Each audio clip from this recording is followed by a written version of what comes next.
মৰমৰ ছাত্ৰ-ছাত্ৰীসকল, আশা কৰোঁ তোমালোক সকলো ভালে আছা আৰু তোমালোকৰ যিহেতু পৰীক্ষা একেবাৰে চমু চাপিছে আৰু পঢ়া শুনাবোৰ তোমালোকৰ চাগে ভালেই চলিছে। এতিয়া মই প্ৰথমে ক'ব বিচাৰিছোঁ, বহুতে বিভিন্ন ধৰণৰ বিষয়ত ভিডিঅ' বনাব কৈ আছে, বিশেষকৈ SSC পেপাৰৰ ওপৰত। স্কিল এনহেঞ্চমেণ্ট পেপাৰবোৰ যিহেতু কলেজত বিভিন্ন ধৰণৰ লোৱা হয়, গতিকে তাৰ ওপৰত ভিডিঅ' বনোৱাটো সম্ভৱ নহয়, কাৰণ কোনখন পেপাৰ কোনে লৈছে একো গম পোৱা নাযায়।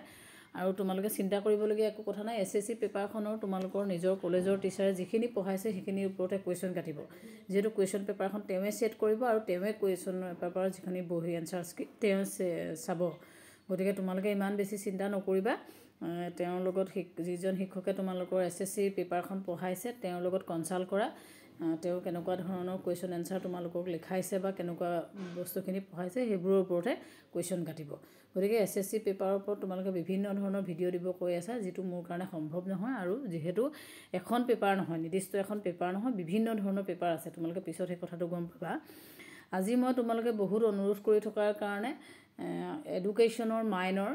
ফাৰ্ষ্ট ছেমিষ্টাৰ, BA ফাৰ্ষ্ট ছেমিষ্টাৰৰ যিখন এডুকেশ্যন মাইনৰ হয়, শিক্ষাৰ দাৰ্শনিক ভিত্তি, ফিল'চফিকেল ফাউণ্ডেশ্যন অফ এডুকেশ্যন, তাৰ ওপৰত এখন চেম্পল পেপাৰ বনাবলৈ আহিছোঁ। মই নিজেওতো অলপ অধ্যয়ন কৰিছোঁ, লগতে মই এডুকেশ্যনৰ টিচাৰৰ লগতো কনচাল্ট কৰিছোঁ, যাতে তোমালোকক চেম্পল পেপাৰ এখন অলপ তোমালোকৰ সুবিধা হোৱাকৈ বনাব পাৰোঁ। এতিয়া তোমালোকে গম পাইছাই, তোমালোকে এইবাৰ 60 মাৰ্কছৰ ৰিটেন দিব লাগিব আৰু 40 মাৰ্কছ অলৰেডি তোমালোকৰ কলেজত ইণ্টাৰনেল এছেছমেণ্টৰ যিখিনি ফৰ্মেট, সেই ফৰ্মেটৰ মতে কামখিনি হৈ গ'ল। গতিকে সেইখিনি কথা ডিটেইলছ নাযাওঁ। বাকী 60 মাৰ্কছৰ ভিতৰত তোমালোকে 5 মাৰ্ক, খুব বেছি 20 মাৰ্কছেই হ'ব বুলি ভাবিছোঁ, তাতকৈ কম বা বেছিও 1-2 হ'ব পাৰে। আৰু টাইমটো তোমালোকৰ 2 ঘণ্টা হ'ব। গতিকে 2 ঘণ্টা সময়ত তোমালোকে 60 মাৰ্কছ কৰাটো বৰ সহজ কথা নহয়। গতিকে প্ৰথমৰ পৰাই তোমালোকে লিখাখিনি অলপ খৰধৰকৈ লিখিবলৈ আৰম্ভ কৰিবা, কাৰণ সময়টো পিছৰ ফালে তোমালোকৰ কমি যাব পাৰে। এতিয়া যিহেতু 60 মাৰ্কছ, সেই হিচাপে তোমালোকৰ 1 নম্বৰীয়া 6টা কুৱেশ্যনেই আহিব। গতিকে তোমালোকৰ কিন্তু ইউনিট হৈছে 4টা, গতিকে 4টা ইউনিটৰ পৰা মিক্স আপ কৰি 6টা কুৱেশ্যন আহিব আৰু মই তেনেকৈ ধৰণেই কুৱেশ্যনখিনি ছেট কৰি দিছোঁ। এতিয়া প্ৰথমৰ যিটো কুৱেশ্যন হৈছে, কথাষাৰ কোনে কৈছে, হু ছেড দিছ ফলোইং, দৰ্শন হ'ল জ্ঞানৰ বিজ্ঞান, philosophy is the science of knowledge, এই বাক্যটো কোনে কৈছে, এইটো ফিটছে কৈছে। এনেকুৱা ধৰণৰ কিছুমান কোটেশ্যন উঠাই দিব পাৰে, বহুত আছে, সেইখিনি তোমালোকে পঢ়ি যাবা। মই 2-এটা উঠাই দিছোঁ, কৈ দিছোঁ। Fill in the blanks, philosophy শব্দটো গ্ৰীক শব্দ ক'ৰ পৰা আহিছে, এনেকৈ খালী ঠাই 2টা দিব পাৰে। The word philosophy is derive from 2 Greek words, Greek word 2টা কি কি? এতিয়া গ্ৰীক ৱৰ্ড 2টা হৈছে, ফিল'চফিৰ 2টা গ্ৰীক ৱৰ্ড হৈছে PHILOS ফিল'চ আৰু ছফিয়া SOPHI ছফিয়া, যাৰ ৱৰ্ড হৈছে উইজডম। এতিয়া তোমালোকে ইমানখিনি লিখিব নালাগে, জাষ্ট ইংলিছত হ'লে, অসমীয়াত হওক ইংলিছত হওক, তোমালোকে ফিল'চফি PHILO ফিল'চ আৰু ছফিয়া SOPHI ছফিয়া, এনেকৈ ধৰণে তোমালোকে লিখিলেই হ'ব। যিহেতু দৰ্শন মানে আমি জানো যে লভ অফ উইজডম, প্ৰেম আৰু জ্ঞানৰ তৃষ্ণা, আৰু দৰ্শন শব্দটো ইংৰাজী প্ৰতিশব্দ ফিল'চফি, গতিকে গ্ৰীক শব্দ 2টাৰ পৰা আহিছে। এটা হৈছে ফিল'চ PHILOS ফিল'চ, যাৰ অৰ্থ লভ, আৰু ছফিয়া উইজডম, 2টা শব্দ লগ লাগিয়ে ফিল'চফি হৈছে। গতিকে এই কথাখিনি ভালকৈ মনত ৰাখিবা, যাতে তোমালোকে যেনেকৈ ধৰণে আহক উত্তৰটো দিব পাৰিবা। এতিয়া খালী ঠাই 2টাত তোমালোকে ছফিয়া SOPHILO ফিল'চ, প্ৰথমে ফিল'চ লিখিবা, তাৰপৰা ছফিয়া SOPHI ছফিয়া, সেই শব্দ 2টা তোমালোকে ভৰাই দিলেই উত্তৰটো কমপ্লিট হৈ যাব। তাৰপাছত এনেকুৱা ধৰণে শুদ্ধ উত্তৰ দিব পাৰে যে ভাৰতীয় দৰ্শনৰ প্ৰকৃতিগত মতে গতিশীল, সমালোচনাত্মক, Indian philosophy is dynamic and critical in its real nature. গতিকে এইখিনি তোমালোকৰ ডেফিনেটলি ডাইনামিকেই হ'ব লাগিব, ভাৰতীয় দৰ্শন প্ৰকৃতিগতভাৱে গতিশীল হ'ব লাগিব, তেতিয়াহে তোমালোকৰ আমাৰ নতুন নতুন যিখিনি ব্যৱস্থা আছে সেইখিনি আয়ত্ব কৰিব পৰা হ'ব। গতিকে এইটো গতিশীলটো শুদ্ধ হ'ব, ডাইনামিকটো। ঠিক তেনেধৰণে যোগ দৰ্শনৰ প্ৰতিষ্ঠাপক হ'ল কপিল পতঞ্জলি, গতিকে ইয়াৰ শুদ্ধ উত্তৰটো হৈছে পতঞ্জলি। ইয়াৰ শুদ্ধ উত্তৰটো হৈছে Patanjali is the founder of the yoga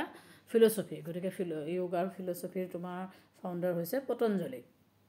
তাৰ পাছত আহিব পাৰে যে আদৰ্শবাদ দৰ্শনৰ 2জন পৃষ্ঠপোষকৰ নাম লিখা। গতিকে ইয়াত মই কেইবাজনৰ নাম দিছোঁ,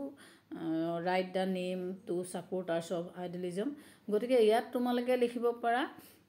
যে আদৰ্শবাদ বা ভাৱাবাদ দৰ্শনৰ মুখ্য পৃষ্ঠপোষক হৈছে কেইজনমান হ'ল, ছক্ৰেটিছ, প্লেটো, হেগেল, এনেকৈ ধৰণে কেইবাজনৰ নাম উল্লেখ কৰি দিছোঁ। যি 2জন তোমালোকৰ মনত থাকে তোমালোকে লিখিব পাৰা, এনেকুৱা ধৰণে যদি কুৱেশ্যন আহে। বা আকৌ এনেকুৱা ধৰণৰ এটা কোটেশ্যন আহিব পাৰে যে এটা সুস্থ দেহত এটা সুস্থ মন সৃষ্টি কৰাটোৱে হৈছে শিক্ষা। Education is the creation of A sound mind and sound body. গতিকে এইটো কোনে কৈছিলে এইটো হৈছে গ্ৰীক দাৰ্শনিক এৰিষ্টটলে কৈছিলে যে এটা সুস্থ দেহত এটা সুস্থ মন সৃষ্টি কৰাটোৱে হৈছে শিক্ষা অৰ্থাৎ education is the creation of এ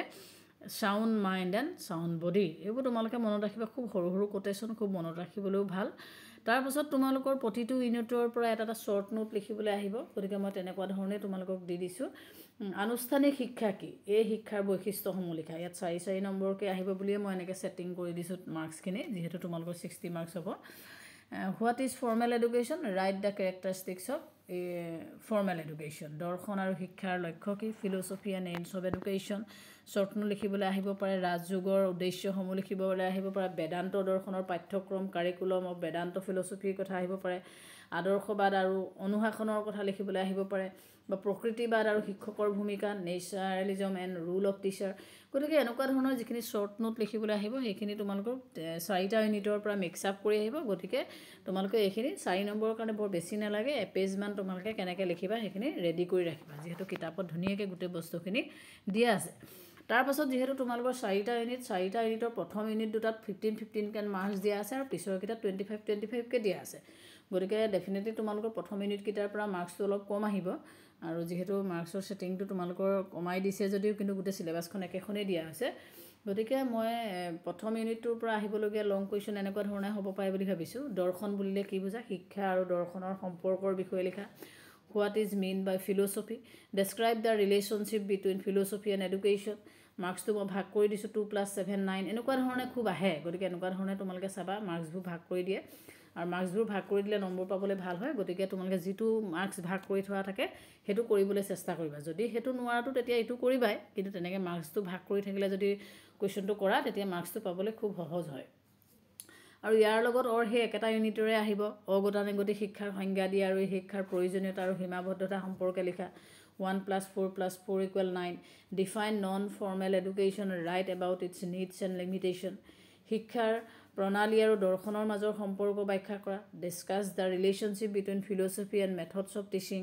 তাৰ লগত আহিব পাৰে দৰ্শন আৰু পাঠ্যক্ৰমৰ মাজৰ সম্পৰ্ক ব্যাখ্যা কৰা describe the relationship between philosophy and curriculum গতিকে প্ৰত্যেকটো ইউনিটৰ লগতে এটা লং কুৱেশ্যন আহিব আৰু তাৰ লগতে একেটা ইউনিটৰে এটা কুৱেশ্যন দিব গতিকে তোমালোকে যিটোৱে ভালকৈ পাৰা সেইটোৱে কৰিবা ঠিক 3 নম্বৰ লেচনটোৰ পৰা এনেকুৱা ধৰণৰ কুৱেশ্যন আহিব পাৰে 3 নম্বৰ ইউনিটটোৰ পৰা ভাৰতত কিদৰে দৰ্শন আৰু ধৰ্মৰ সমন্বয় দেখা যায় সেই বিষয়ে লিখা which can be seen in India right about the coordination between philosophy and religion which can be seen in India গতিকে which can be seen in ইণ্ডিয়াটো এইটো ওপৰত আকৌ এবাৰ এনেই দুবাৰ লিখা হৈ গ'ল সেইটো তোমালোকে মিলাই ল'বা ওপৰত বাক্যটো এনেই উঠি গ'ল right about coordination between philosophy and religion which can be seen in India আমাৰ ভাৰতত কিদৰে দৰ্শন আৰু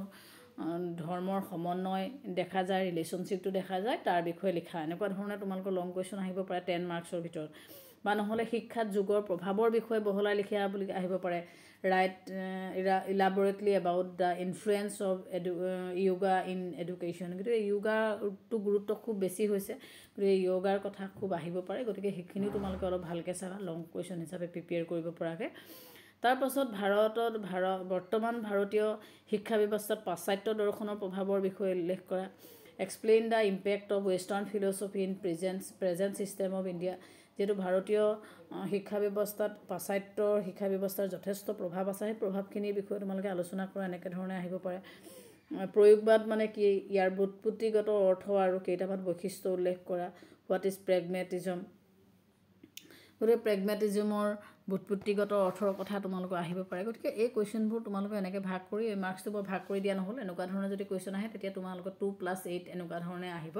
গতিকে যিটো কুৱেশ্যনে ভালকৈ পাৰা সেইটোৱে তোমালোকে কৰিবা মই ইউনিট ৱাইজ 4টা যিহেতু ইউনিট আছে 4টা ইউনিটৰ পৰা তোমালোকক লং কুৱেশ্যন শ্বৰ্ট কুৱেশ্যন কেনেকুৱা ধৰণে হ'ব পাৰে মই কুৱেশ্যনকেইটা তোমালোকক ছেট কৰি দিলোঁ তোমালোকে চাবা খালি মই বাৰে বাৰে কৈছোঁ মই যিকেইটা কুৱেশ্যন তোমালোকক ৰেডি কৰি দিছোঁ সেই কুৱেশ্যনকেইটাই কিন্তু পৰীক্ষাত আহিব বুলি অকল ভাবি নাথাকিবা অকল পেপাৰখন মই এইকাৰণে বনাইছোঁ যিহেতু তোমালোকে প্ৰথম ছেমিষ্টাৰ 4 ইয়েৰ কোৰ্চত সোমাইছা 4 ইয়েৰ কোৰ্চত সোমোৱাৰ কাৰণে তোমালোকৰ যাতে 60 মাৰ্কছৰ ভিতৰত কুৱেশ্যন পেটাৰ্ণটো কেনেকুৱা ধৰণৰ হয় সেই আইডিয়াটো হওক তাৰ কাৰণে মই তোমালোকৰ লগতে তোমালোকৰ অনুৰোধক্ৰমে বিষয় শিক্ষকৰ লগত কনচাল্ট কৰি পেপাৰখন তোমালোকৰ মাজত দাঙি ধৰিছোঁ আশা কৰোঁ তোমালোকক অলপ হ'লেও সহায় কৰিব ধন্যবাদ